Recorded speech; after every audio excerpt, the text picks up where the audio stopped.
My name is Amanda Blake. To the world, my life was a postcard. A sprawling suburban house with a manicured lawn, a pool that glittered like glass, and a husband, Mike, who worked hard to keep it all running. Our son, Eric, was 20, on the verge of graduating college. Everyone envied us. But postcards don't show what happens behind closed doors. Mike had become a ghost in his own home. When he wasn't buried in work, he was glued to his phone or the TV, his eyes vacant. The man who once held me close now barely noticed I existed. Conversations faded into silence years ago. I'd wake up some nights staring at the ceiling, wondering if Mike even remembered what my voice sounded like. Then there was Marcus, Eric's best friend. He'd been around for months, polite, respectful, just another boy in and out of the house. Until that day. It was a Saturday in early summer. Eric invited Marcus over to swim. I was in the kitchen rinsing dishes when I glanced through the sliding glass door. Marcus stood at the pool's edge, his dark skin glistening in the sun, water droplets tracing his lean athletic frame. He dove in, resurfacing with a grin so bright it felt like a punch to the chest. My breath caught. Not just at his looks, it was his confidence, his ease. The way he filled space, unlike Mike's weary, distant presence. For a moment I couldn't look away. I told myself it was nothing, a fleeting distraction. But Marcus started coming around more often. He and Eric worked out in the garage, played video games, lounged by the pool. Every time he entered a room I felt it. A shift like gravity pulling me off kilter. His voice, deep and warm, lingered in my ears. His laughter echoed long after he left. One afternoon, Eric ran to the store, leaving Marcus behind. I was chopping vegetables when he walked in. "Mrs. Blake, can I grab some water?" His voice startled me. I turned, hoping my hands didn't betray the tremor in my chest. "Of course, Marcus. And please call me Amanda." He smiled. That easy, charming smile. "Thanks, Amanda." As he reached for a glass, our hands brushed. Just a second. Fleeting. But it jolted through me like static. I froze. He didn't pull away. "You okay?" he asked, his eyes holding mine. My throat tightened. I should have laughed it off. Walked away. But I stood there, trapped, until Eric burst in, breaking the spell. Marcus left with a casual "Thanks for dinner, Mrs. Blake." But his words clung to me. And the fire he'd lit? It didn't die. The days blurred. I told myself it was harmless, a schoolgirl crush. But his presence became a constant hum beneath my skin. Stolen glances. Accidental touches. The way his arm grazed mine in the hallway, sending shivers. I was walking a tightrope and every step brought me closer to falling. Then came the quiet afternoon Mike and Eric went to a baseball game. Marcus stayed behind, claiming he wasn't a fan. I sat on the patio sipping iced tea, pretending to read. He joined me, silent at first. The birds chirped. The air hummed. Finally he said, "You seem different lately." I hesitated. "Just a lot on my mind. If there's anything I can do." His voice trailed off, but the meaning was clear. When I met his gaze, something shifted. It wasn't just attraction anymore. It was a hunger to feel alive again. That night the house felt too quiet. Marcus appeared in the doorway, silhouetted by dim light. "Mind if I join you?" he asked softly. I nodded, lying that I was fine, as he sat beside me, closer than ever. The air thickened. "You're nervous," he murmured. "I'm fine." He took the book from my hands, setting it aside. "Amanda, you don't have to pretend." My name on his lips. Unfamiliar yet electric. I turned to him, my resolve crumbling. "I can't," I whispered. "You can," he said, steady. "You know you feel it." And I did. I leaned in. He met me halfway. Our kiss was a match struck in the dark. A blaze consuming weeks of restraint. His hands were gentle, urgent, as we moved to the bedroom. The same bed where I'd lain alone for years, wondering if Mike still saw me. Now someone did. Afterward, as he left the room, I steadied myself against the counter, heart racing. What was happening to me? I was a wife, a mother. Yet here I was, blushing like a teenager. Later I sat by the pool, moonlight shimmering on the water. I tried to convince myself it was a phase, a reckless mistake. But the guilt gnawed at me. I vowed to stop, to protect my family. But as I whispered, "What if?" to the night, I knew the line was already crossed. Marcus made it impossible to pretend. His laughter, his lingering glances, the way his voice softened when he said, "You deserve to feel this way." And when Mike found Marcus's hoodie draped over a chair days later asking, "Did he leave this here?" I lied without hesitation. The cracks were spreading. But the weight of them hadn't fallen yet. Not yet. Mike's eyes narrowed, sharp as broken glass. The back door swung shut behind him, trapping us in that kitchen like insects under a magnifying glass. My breath hitched. Marcus didn't move. Not at first. He just stood there, his hand still resting on the counter near the sink, as if we'd been caught sharing nothing more than idle conversation. "Everything okay?" Mike asked, his voice deceptively calm. But it wasn't a question. It was a blade, slow and deliberate. Marcus stepped back, his posture loose, almost casual, like he'd rehearsed this moment. "Mrs. Blake was just helping me find my keys," he said smoothly. "They must have fallen out of my pocket earlier." I flinched at the lie. Mrs. Blake. Formal. Respectful. A stranger's mask. Mike didn't blink. His gaze darted to me and I felt it, that invisible thread connecting us snap. "Right," he said flatly. "Keys. Of course." The air turned electric, humming with unspoken accusations. I opened my mouth to speak, but nothing came. What could I say? That I'd failed? That I'd let this happen? Eric's footsteps thundered down the stairs, saving me from the silence. "Marcus? You leaving already?" he called, his voice bright, clueless. "Yeah," Marcus replied, grabbing his hoodie off the back of the chair. "Gotta get home." He hesitated, his eyes flicking to me one last time. "Thanks for dinner, Mrs. Blake." The formality stung worse than a slap. He turned and walked out, shoulders squared like he'd won something. Mike didn't move until the front door closed. Then he rounded on me. "You've got to be kidding me," he said, low and furious. "Mike, don't. Just don't." His hands clenched into fists. "How long?" I stared at the floor. The tiles blurred. "It wasn't.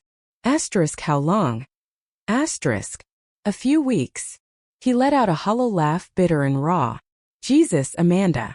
A few weeks?" He ran a hand through his hair, pacing like a caged animal. "Was it him? Is that who you've been sneaking around with while I'm at work? While our son thinks we're some kind of perfect family?" I winced. "It's not." "Don't," he snapped again. "Just don't." Eric appeared in the doorway, his smile faltering. "What's going on?" he asked, glancing between us. "Why'd Marcus leave?" Mike froze. For a heartbeat I thought he might tell him. Spill everything. Tear the bandage off in front of our son. But he didn't. Instead, he exhaled sharply, shaking his head. "Your mother and I need to talk. Alone." Eric's eyes flicked to me. "Mom." "I'm fine," I lied, my voice cracking. He lingered, confused and uneasy, before retreating upstairs. The second his door shut, Mike turned on me. "You couldn't wait 5 minutes to act normal," he hissed.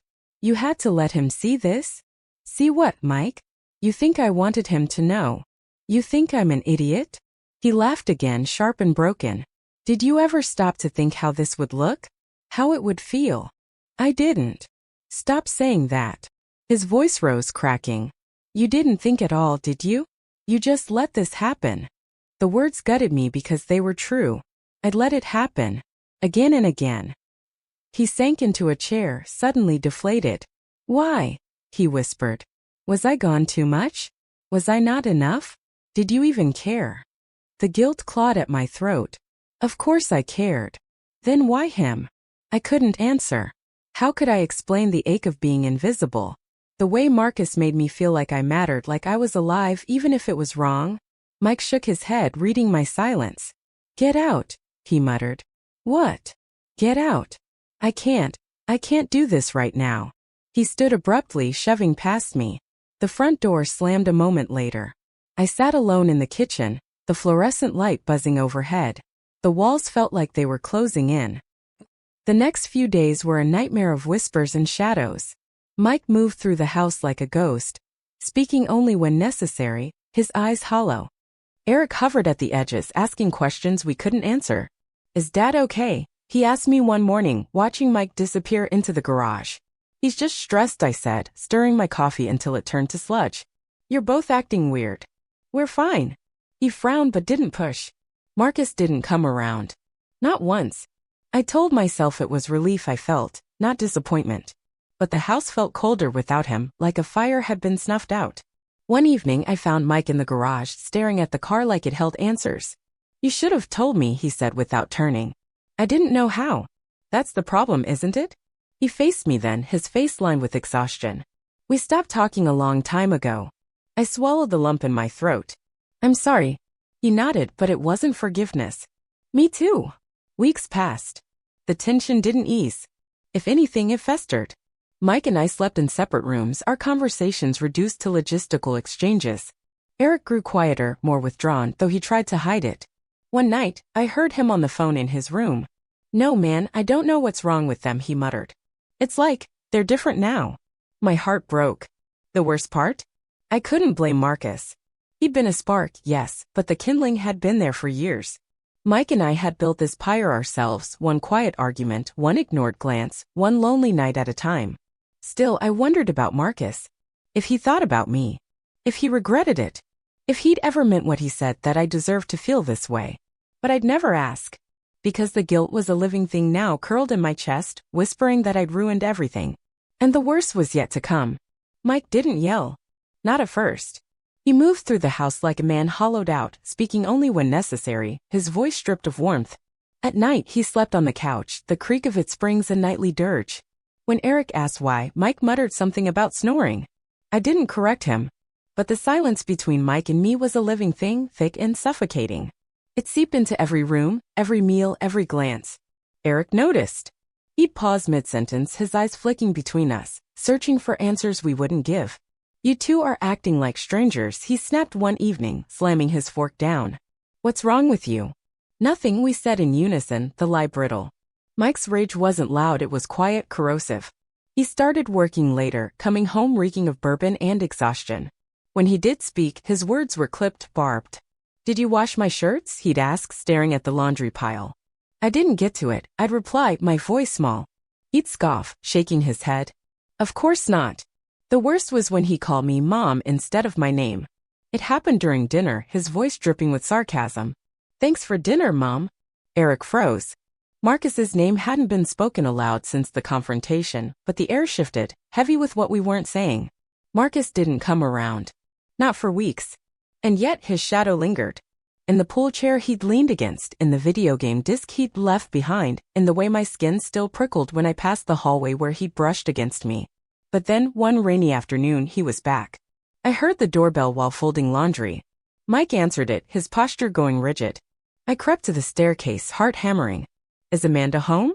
Marcus's voice carried through the foyer, calm, too polite. Mike didn't move. She's busy. I just need a minute. You've had enough minutes. A beat of silence. Then Marcus stepped inside, bypassing Mike like he'd expected the resistance. Mrs. Blake, he said, nodding toward me. Can we talk? Mike blocked his path. She's not your therapist. She's not your anything. Marcus didn't flinch. I'm here because of Eric. That stopped us both. What about him? I whispered. Marcus hesitated, his mask slipping. He's been different. Distant. He thinks something's wrong, but he doesn't know what. He asked me about you two last week. Said you're not acting like yourselves. Mike's fists clenched. That's none of your damn business. It is my business, Marcus shot back. He's my best friend. And I don't want him caught in the crossfire of whatever this is. The crossfire. That word hung between us, sharp and true. Mike stepped forward, his voice a growl. You've done enough damage. Marcus didn't back down. You think I don't know that? His eyes flicked to me, raw with something I couldn't name. I never wanted to hurt anyone. Then why? I blurted. My voice cracked. Why did you let this happen? He looked at me, really looked, and I saw the guilt in his face. Because you let it happen too. Mike lunged, shoving Marcus's shoulder. Get out. Marcus stumbled but stayed upright. Make me. The air turned electric. Eric's footsteps thundered downstairs. What the hell is going on? We froze. Marcus exhaled, stepping back. This isn't helping, he muttered. But don't pretend you're the only one who got burned here. He left without another word. That night, Mike packed a bag. Where are you going? I asked, standing in the doorway. Hotel, he said, not looking at me. You can't just leave. He paused, his hand on the doorknob. Watch me. Eric emerged from his room, bleary-eyed. Dad? Mike hesitated. I'll be back. But we all knew it was a lie. The next weeks were a blur of hollow routines. Mike stayed gone. Eric withdrew, spending hours in his room with the door locked. I floated through the house like a ghost, replaying every moment with Marcus, every lie, every choice that led here. One afternoon, Eric confronted me. Did you cheat on Dad? The question gutted me. I froze, my hands gripping the counter like it could hold me upright. Eric, You don't have to say it. I know. His voice was quiet, broken. I'm not stupid. I sank onto a stool, my throat burning. It wasn't supposed to happen. But it did. He stood there, my son, the boy I'd held as a baby, the man he'd become, and I saw the betrayal in his eyes. Did you love him? The question choked me. I don't know. He laughed bitterly. That's worse. Mike filed for separation a month later. He came by to collect his things while Eric was at work. We stood in the garage, the space echoing with unsaid words. I'll take the condo downtown, he said, zipping his suitcase. I'll see Eric when he's ready. And me. He looked at me then, his face unreadable. I don't know, Amanda. Do you even want to fix this? I didn't answer. He left without another word. Marcus texted me that night. Is it over? I stared at the screen until my eyes blurred. Yes, I typed back. His reply was instant. I'm sorry. I deleted the message without responding. The house felt like a tomb now. The pool was empty, the lawn overgrown. I sat on the patio, staring at the cracks in the concrete, wondering if they'd always been there or if they'd formed after everything fell apart. Eric came home, tossing his keys onto the table. Dad called, he said flatly. He's moving out permanently. I nodded, the weight of it crushing. He asked if I wanted to live with him. I turned to him, my breath catching. Do you? He shrugged, avoiding my gaze. I don't know who I'm living with anymore. The words gutted me. He walked away, leaving me alone with the silence. And this time I knew there was no coming back. The house felt like a museum after Mike left. Every room preserved a memory I couldn't bear to touch. The half-finished puzzle on the coffee table, Eric's high school graduation photo still propped beside the couch, the pool chairs slumped in the backyard like forgotten ghosts. I wandered through it all like a stranger, the silence so loud it pressed against my skull. Mike moved into a downtown condo. He kept the separation legal but clinical, like we were signing off on a business deal. I'll handle the paperwork, he said, sliding the documents across the table. His eyes avoided mine, as if looking at me might resurrect something he couldn't afford to feel. And Eric? I asked. He'll decide when he's ready. He didn't say if. He didn't have to. Eric rarely spoke to me now.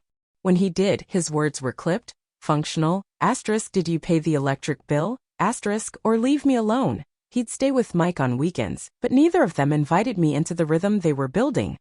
I'd catch glimpses of them at the grocery store or the gas station.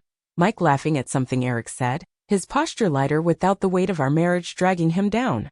One evening I found Eric's phone unlocked on the kitchen counter. I told myself I wouldn't snoop. But then I saw Marcus's name in his messages. Marcus asterisk you good man? Eric asterisk define good. Asterisk. Marcus asterisk you know I never meant to mess up your family. Eric asterisk too late. The screen blurred. My hands shook. Marcus had tried to reach out to Eric to apologize while I'd been too consumed with my own guilt to notice. When Eric walked in, I held up the phone. You've been talking to him? He froze. So what? He used you, Eric. He used us both. You think I don't know that? His voice cracked raw. He was my best friend. And you were my mom. Now I don't know who either of you are. He snatched the phone and stormed out. The door slammed like a funeral bell. Winter came. The pool froze over, the lawn withered, and I stopped pretending I could fix the cracks in the walls. Mike filed for divorce in January. He didn't ask for much, just a clean break. At the courthouse, he wore his wedding ring. I didn't. Are you seeing someone else? I asked afterward, my breath visible in the cold air. He exhaled slowly. Does it matter? It shouldn't have. But it did. Marcus reappeared one March morning, standing at the edge of our, his driveway. Mike's car sat in the garage, Eric's duffel bag slung over his shoulder. Leaving? Marcus asked, his voice low. Eric nodded, hesitating. Dad's waiting. Marcus studied him. You're mad at me. I'm mad at everyone, Eric snapped. But you knew better. Marcus flinched. Yeah, I did. They stood there, the space between them thick with unsaid things. Then Eric turned away. Tell Amanda. I don't know. Never mind. Marcus didn't stop him. I learned about the conversation weeks later from Mike. Eric asked if Marcus was the reason you cheated, he said, leaning against the kitchen counter during a custody handoff. I told him it wasn't that simple. I swallowed the lump in my throat. And what did he say? That he doesn't care anymore. That he's tired of trying to understand. Mike's expression softened just slightly. He's lying. He cares a lot. But he didn't call. Not after that. The house sold in May. I packed the last box and paused in the hallway where Marcus and I had once brushed hands. The memory felt like a burned scar, faded but permanent. I left the keys on the kitchen counter and walked out, the door clicking shut behind me. Mike remarried the next year. A woman named Jessica, warm and patient, who took Eric under her wing like he was her own. They sent photos sometimes, Eric grinning beside a Christmas tree, Mike laughing at a barbecue, a new baby girl cradled in Jessica's arms. A fresh start. Marcus graduated college and moved overseas for a job. I saw his face once on a video call with Eric, his smile unchanged, his eyes older. As for me, I rented a studio apartment downtown where the noise of the city drowned out the silence. I started therapy. I learned to say I was unfaithful without flinching. I sent Eric letters he never replied to. Sometimes I wondered if Mike ever thought of me, if he remembered the woman he'd fallen in love with before I became someone even I didn't recognize. But the truth was this.